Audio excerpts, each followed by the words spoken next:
ప్రజా ప్రయోజనాలు కాపాడడంలో పోలీసు శాఖ జవాబుదారీతనం చాటేందుకే క్యూఆర్ కోడ్ యాప్ను రూపొందించినట్లు డీజీపీ సాంబశివరావు తెలిపారు.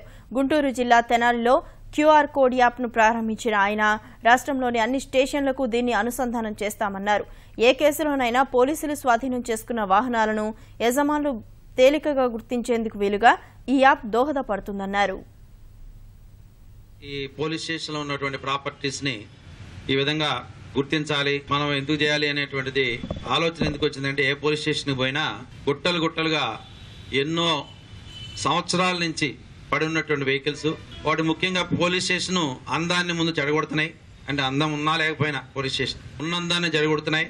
రెండోది జాతీయ సంపద వేస్ట్ అవుతుంది. ఇలాంటిది ఈ టైంలో మనం కంట్రీలో మనం చేయకూడదు ఇలాంటివి అన్న ఉద్దేశంతో ఈ రెండు ప్రధాన ఉద్దేశాలతో మొదలుపెట్టినటువంటిది. రాష్ట్రంలో ఉన్నటువంటి 868 పోలీస్ స్టేషన్లు కూడా తీసుకుపోతాం.